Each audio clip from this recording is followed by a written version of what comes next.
Make beef affordable again. That's the message from the White House Office of Trade and Manufacturing. Trade Adviser Peter Navarro wrote on X yesterday that President Trump is going after four meat packers, Cargill, JBS, Tyson, and National Beef, dubbing them the Big Beef Cartel. Navarro also published an op-ed in the Washington Examiner titled "Inflation Didn't Eat Your Steak, a Cartel Did." And today, Congressman Tim Burchett sent a letter to Attorney General Pam Bondi signaling his support for the Justice Department's antitrust investigation into foreign-owned meatpacking cartels, which are based largely in Brazil and China. Joining us now to delve into this issue is Steve Lucie, a fifth-generation cattle rancher. Steve, thank you so much for joining us. Great to have you here. First, help us understand what this beef cartel is and what is its impact on ranchers. Well, there's a lot going on with all of this. And one of the main things that I want people to understand is when I sell cattle off of my farm or beef off of my farm, unless I sell it to a local person or to a customer directly, it ends up in one of these big four packing companies' hands. And so then they get to decide what they sell that boxed beef to a restaurant or to a grocery store or on down the food chain. So when they control a big chunk of that, which right now they control 85% of that market, they basically have the control of the price. And I don't have any control over that. I have beef to sell. I have to sell to somebody, and they're the ones that are in the country processing the beef right now. And expanding on that, how does all of that feed into the rising beef prices we are seeing in the supermarkets? Could you give us an example of how the numbers break down here? Sure. For instance, back in October, President Trump made some comments about making some trade deals with Brazil and Argentina and importing some more beef.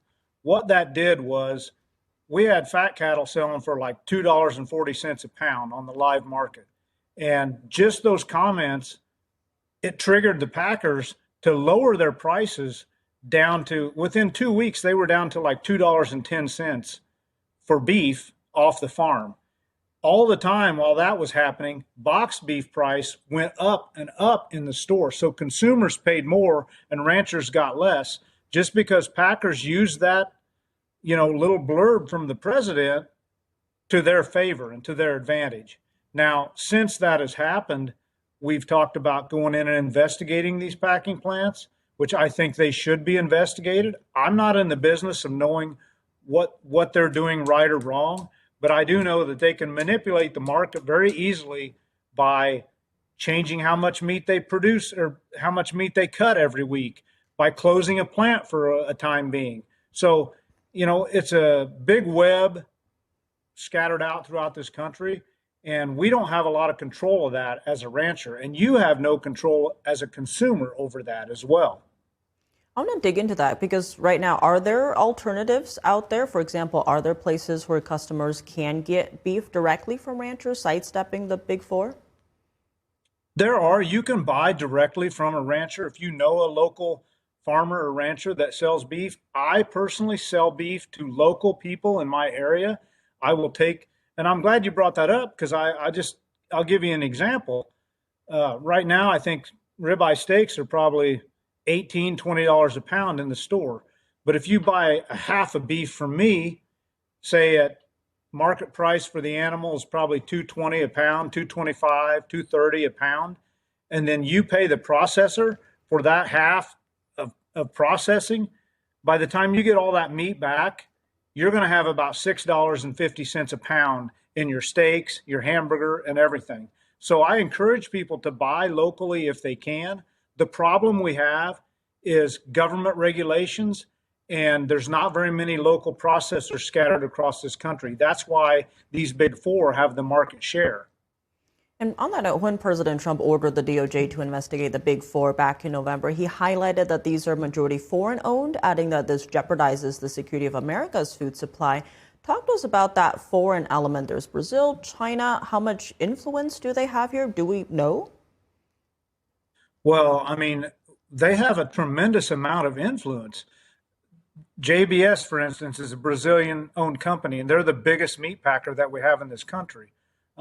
National Beef is also, it has ties to Brazil, I believe. And currently Brazil is the biggest exporter of beef in the world, and China is the biggest importer of beef. So they're our biggest buyer. But when you have foreign companies that are, you know, wrapping up such a big market share of our American beef, keep in mind our beef herd right now in America is very low. So it's as low as it was in the 1950s. So we do have a low supply of beef in our country, but we also have most of that beef being controlled by, they use the word cartel. I will just say by a business that's owned by a foreign country. So we have little control over that. And one thing that I say often is if we want to be a sovereign, secure country, we have to secure our food supply.